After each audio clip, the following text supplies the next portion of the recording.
कि मजाक की भी एक हद होती है। किसी से उतना ही मजाक करो कि जितना चलने लायक हो। कभी कभी मजाक इतना भयंकर रूप ले लेता है कि जिसमें इंसान की जान भी जा सकती है, हंसता खेलता परिवार उजड़ सकता है, जिंदगी उजड़ सकती है।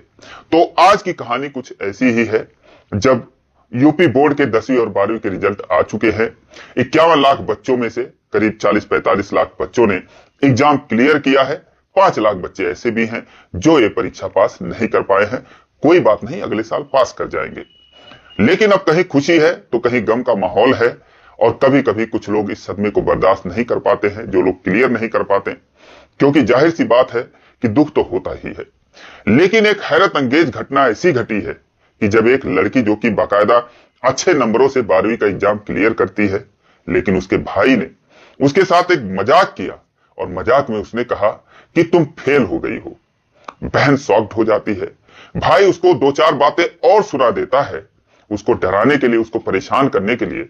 लेकिन उस भाई ने यह सपने में भी नहीं सोचा था कि उसके इस मजाक का कितना भयंकर परिणाम हो सकता है। दोस्तों, उसके बाद उस बहन को इतना सदमा लगता है कि वो अपनी जान तक देने का फैसला कर लेती है, और उसके बाद वो घर से निकल जाती है। फिर जो कुछ करती है उसकी कल्पना भी नहीं की जा सकती। दोस्तों, एक बहुत ही हैरत अंगेज कहानी है। आइए जानते हैं पूरी कहानी इस वीडियो में। लेकिन वीडियो में आगे बढ़ने से पहले बस वही रिक्वेस्ट, वीडियो को लाइक कर दीजिए, चैनल को भी सब्सक्राइब कर लीजिए ताकि मेरा हौसला बढ़ता रहे। दोस्तों, एक कहानी है उत्तर प्रदेश के बस्ती जिले के एक क्षेत्र है बभनान, और बभनान की एक लड़की जिसका नाम सोनाली होता है। दोस्तों, यहाँ पर नाम बदल दिया गया है क्योंकि हाल फिलहाल की घटना है। तो जो सोनाली थी वो जो है 12वीं में पढ़ाई कर रही थी। बायोलॉजी से उसने 12वीं का एग्जाम दिया था, बहुत मेहनत किया था, और उसे उम्मीद थी कि वो अच्छा खासा नंबर पाएगी। और दोस्तों, नंबर पाती भी है। 386 नंबर उसके 500 में उसको मिलते हैं। इस हिसाब से फर्स्ट डिवीजन वो पास होती है।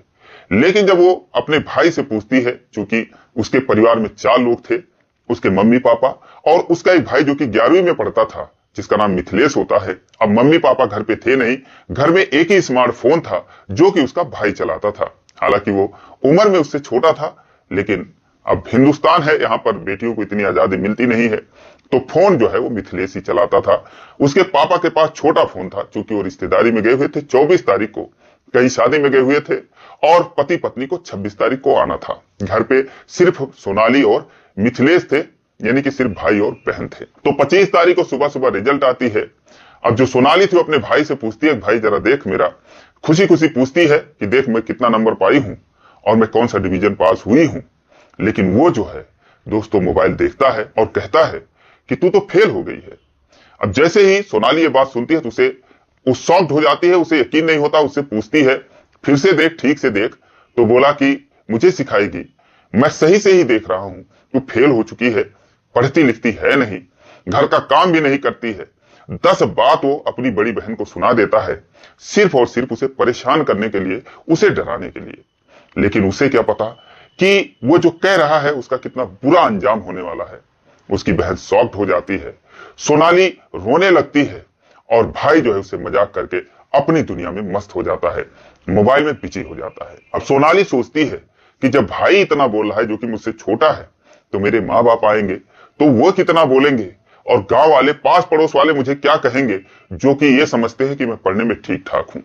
और उसे सिर्फ एक ही सब्जेक्ट में डाउट था, केमिस्ट्री में, क्योंकि उसके जो विषय थे फिजिक्स था, केमिस्ट्री था, बायोलॉजी, इंग्लिश और हिंदी थी। तो इन विषयों से उसने पढ़ाई की थी, क्योंकि उसका सपना था कि मैं नर्सिंग का कोर्स करूंगी, नर्स बनूंगी और हॉस्पिटल में जाकर मरीजों की सेवा करूंगी। क्योंकि उसके आसपास की, उसके गांव की एक आध लड़कियां जो थी, वो बायो से 12वीं करने के बाद नर्सिंग का कोर्स करके प्राइवेट हॉस्पिटल में अच्छे खासे पैसे कमा रही थी। कोई 15,000, कोई 18,000, कोई 12,000, एक्सपीरियंस के आधार पर सब पैसे कमा रही थी। तो उसकी भी पारिवारिक जो आर्थिक स्थिति थी वो ठीक नहीं थी सोनाली की। उसने सोचा कि मैं नर्सिंग का कोर्स कर लूंगी, इसलिए उसने बायो से पढ़ाई की थी, और अच्छा खासा नंबर भी पाती है। लेकिन अब वही बात हो गई, उसके भाई ने कह दिया तू फेल है, और फिर वो अपनी दुनिया में मस्त हो जाता है। अब कुछ देर के बाद जो मिथिलेश था वो अपनी बहन सोनाली को ढूंढने लगता है। उससे कहता है कि मुझे खाना निकाल कर दो, क्योंकि खाना जो है वो सोनाली बनाती थी, निकाल कर देती भी थी खाने के लिए। मिथिलेश उससे जब खाना मांगता है, दोपहर का समय था, तो वो कहीं दिखती नहीं है। वो सोचता है कहाँ गई। हालांकि ये भी सोचता है कि चलो अब उसको बता देते हैं कि वो पास हो गई है, वरना वो परेशान हो रही होगी।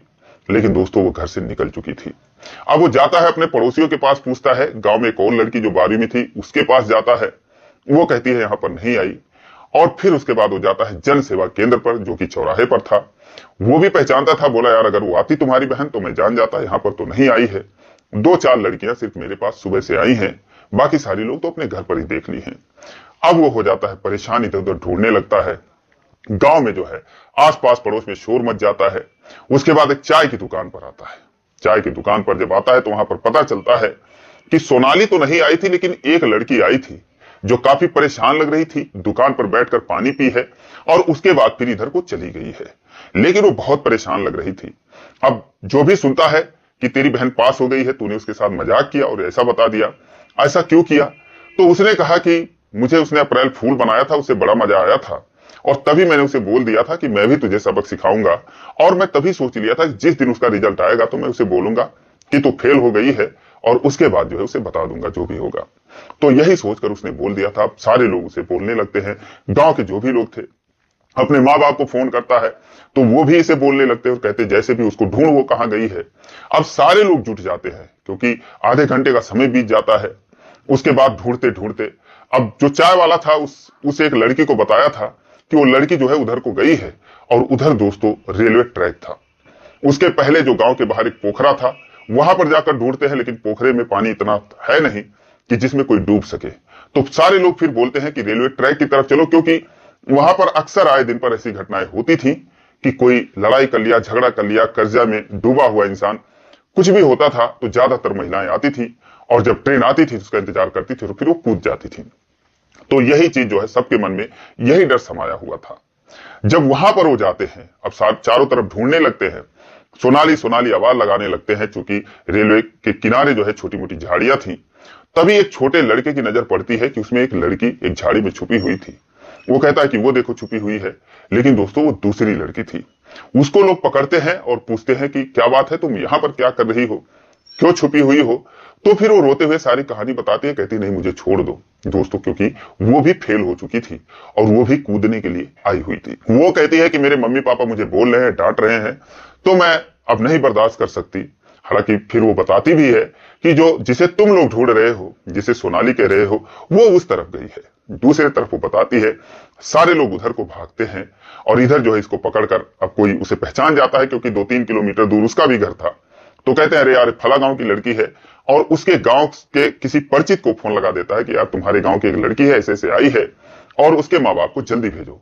वहां से भी फौरन 10-15 लोग आ जाते हैं और इधर जो है इसको भी जब सोनाली को ढूंढते तो वो भी कुछ दूरी पर मिल जाती है। वो रो रही थी, चिल्ला रही थी, कहती है कि नहीं मुझे जाने दो। लेकिन अब उसका भाई कहता है कि मैं मजाक कर रहा था दीदी, तुझसे तू तो पास हो गई है। लेकिन अब उसे विश्वास नहीं हो रहा था। वो कहती है कि नहीं तू झूठ बोल रहा है। कई लोग और थे जिनके पास स्मार्टफोन था। जब सारे लोग सर्च करके उसको दिखाते हैं तब उसे जाकर विश्वास पड़ता है और फिर वो अपने भाई को मानने लगती है। लेकिन जो दूसरी लड़की थी वो सही मायने में फेल हो चुकी थी और जब उसके माँ बाप को बुलाया जाता है तो लोग उसको डांटते हैं कि आप लोगों ने ऐसा क्यों बोला और इतना बोल दिया कि यहाँ पर ही चली आई। हालांकि वो लोग फिर समझाते अपनी बेटी को, ले जाते हैं, कहते कोई बात नहीं, अगले साल तो पास हो ही जाएगी, अब तुझे कुछ नहीं बोलेंगे। लेकिन अब जब सोनाली थी, जब वो उसे पता चलता है तो वो अपने भाई को मानने लगती। उसे समझ में नहीं आता कि अब खुशी मनाए या क्या करें। उसके माँ बाप को खबर दी जाती है, उनको भी रिश्तेदारी में हालांकि वो थे, फोन पर बताया जाता तो उनको भी समझ में नहीं आता कि वो क्या करें। अपने बेटे को बोलने लगते हैं और फिर उसके बाद दोस्तों अब सारे लोग भगवान का शुक्र अदा करते हैं कि चलो 2 लड़कियों की जान बच गई। कोई कहता है कि जो कुछ ऊपर वाला करता है वो ठीक ही करता है। अगर मिथिलेश ने सोनाली को नहीं बताया होता कि तू फेल हो गई है, उससे मजाक नहीं किया होता, तो वो शायद यहां पर नहीं आती, और अगर यहां पर नहीं आती तो जो दूसरी लड़की है उसकी जान चली जाती।